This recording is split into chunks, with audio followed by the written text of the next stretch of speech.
justifié.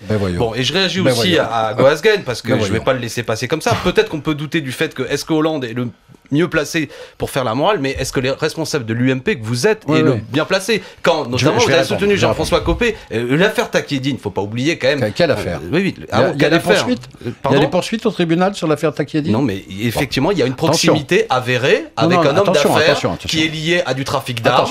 Non, mais attention, ceci participe. Est-ce qu'il y a des poursuites contre M. Copé? Non, mais quoi qu'il en soit, ça démontre le fait qu'il y a une connivence établie entre comme il n'y a pas de poursuite, comme il n'y a pas de poursuite contre l'homme d'affaires qui est proche de François Hollande. Mais ça va pas tarder, je souhaite. Oui, mais vous pouvez pas dire, c'est un procès d'intention. Mais lui est en infraction. Le fait de connaître quelqu'un dans la vie n'est pas une infraction. En revanche, le fait d'avoir quelqu'un à côté de soi, c'est pas une infraction non plus. Si c'est une infraction, il est en infraction, il est dans les paradis fiscaux. J'oublie pas ce qu'a dit Fabrice Arfi, le journaliste de Mediapart. Pourquoi il s'est mis à enquêter sur Cahuzac, c'est qu'il a été choqué du fait que Cahuzac, quand il est arrivé, il a notamment blanchi, si je puis dire, Éric Woerth sur la façon dont il avait particulièrement sous-estimé le domaine. Oui, c'est ça, c'est la faute d'Éric Woerth. Non, ce que je veux dire, c'est qu'aujourd'hui, et je le dis clairement, il y a un pourrissement de la vie politique, il y a un pourrissement de la vie politique. Excusez-moi, juste, c'est très passionnant tout ça. Oui, c'est passionnant. Vous n'allez pas me faire le coup, madame Poupini, que c'est passionnant. On va parler politique, clairement, et vous répondrez. C'est très passionnant. Moi, ce qui me gêne, c'est que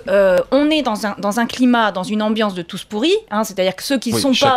Voilà. Moi, je me sens pas pourri, en gros, le débat, c'est « Ah non, vous êtes pourris, non, c'est nous, vous, c'est machin. » Ça ne m'intéresse pas. Je considère que maintenant, on est dans une période de crise grave, et donc il y a des mesures fortes à prendre, et on ne va pas attendre que les gens continuent à se balancer des affaires à la figure. Alors moi, je vous en propose le passage à la 6ème République. Le passage à la 6ème République, on change d'institution, on permet véritablement, notamment ce que nous on propose, un référendum révocatoire à mi-mandat, pour qu'on puisse, si des citoyens le désirent, virer des élus qui ne respectent pas leur mandat. Vous, les Verts, vous le défendiez quand vous étiez dans l'opposition à la 6ème République. Aujourd'hui, je ne m'en remets pas des mesurettes telles qu'elles sont proposées par François Hollande, sous prétexte que vous êtes dans cette majorité et que vous-même, vous devez votre élection à un accord avec le PS. Donc la morale aujourd'hui... C'est de la jalousie? Non, mais ce que je veux dire, c'est que... Vous, ce que vous proposez, c'est une manif, excusez-moi. Oui, vous proposez rien. Vous proposez rien. Moi, je propose, mais nous aussi. Mais clairement, il faut une manif. Il faut se faire entendre. Il faut se faire entendre. Moi, notamment, je ne suis pas d'accord avec le fait que mon courant politique, à savoir le Front de gauche qui fait 11% aux élections, ne soit pas assez représenté à l'Assemblée nationale. Et ça me choque. Vous qui êtes en courant... On a toujours proposé la proportionnelle. Vous ne proposez plus. Eh bien voilà, on en est au fond du problème. Alors attendez, s'il vous plaît. Alors on va rester. Alexis Corbière, s'il vous plaît.